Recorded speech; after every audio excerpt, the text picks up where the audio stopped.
வணக்கம். ஸ்ரீ கல்கி ஜோதிடம். மன அழுத்தம். இந்த ஜாதகர் பிறந்த தேதி 5/7/2018. இது 6 வயதுள்ள ஒரு குழந்தை. இந்த குழந்தைக்கு மன அழுத்தம் வர என்ன காரணம் அப்படிங்கிறது இந்த ஜாதகத்தில் நம்ம பார்க்கலாம்.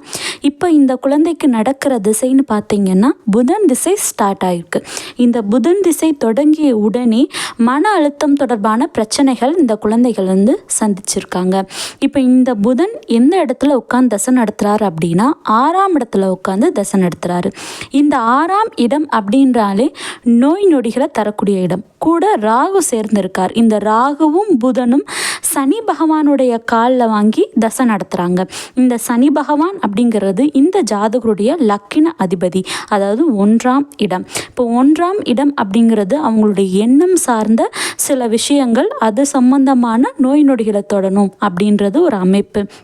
அப்போது இந்த லக்கின அதிபதி 11ஆம் வீட்டில் ஏறி இருக்கிறது மனம் சார்ந்த அந்த ஜாதகர் ஏதோ ஒரு விஷயத்துக்கு ஏங்குறாரு, ஆசைப்படுறாரு அப்படின்றது அர்த்தம்.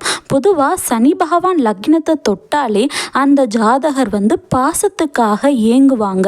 இது பொதுவான விதி ஒன்று. ஏன்னா சனீஸ்வர பகவானும் அப்படிப்பட்ட ஒரு நபர் கூட.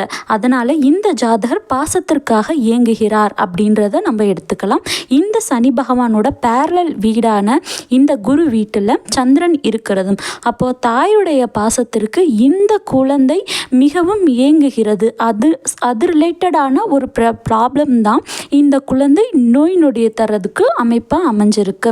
மேலும் இந்த ஜாதகருக்கு இந்த புதன் திசைங்கிறது 6ஆம் இடத்துலேருந்து தசை நடத்தி 12ஆம் இடமான அந்த 12 இடம் 1உடன் தொடர்பு பெறுது. அப்போ அந்த 1, 12 அப்படிங்கிறது இந்த குழந்தை தூங்க முடியாமல் தவிக்கும் இடங்கள் அப்படின்னு சொல்லலாம். இந்த இடத்துல செவ்வாயும் கேதும் இருக்கிறது. செவ்வாய் ஆனது 3ஆம் அதிபதி, அதாவது மனோகாரகன் அப்படின்னு சொல்லக்கூடிய செவ்வாய் கேதுவுடன் சேர்ந்து இருப்பது மன ரீதியான இந்த குழந்தை நினச்சாலும் தூங்க முடியாமல் மனதில் அவ்வளோ வலியை இந்த குழந்தை ஏந்துட்டுருக்கு. எதனால் அப்படின்னா இந்த குழந்தை ஆசைப்பட்டது கிடைக்கல, அதாவது தாயுடைய பாசம் கிடைக்கவில்லை. அது சார்ந்த ஒரு தூங்க முடியாத ஒரு மன சோர்வு இந்த குழந்தைக்கு இருக்குது. அது ரிலேட்டடான நோய் நொடியை தரணும் அப்படிங்கிறது இந்த புதன் திசையோட அமைப்பு. நன்றி.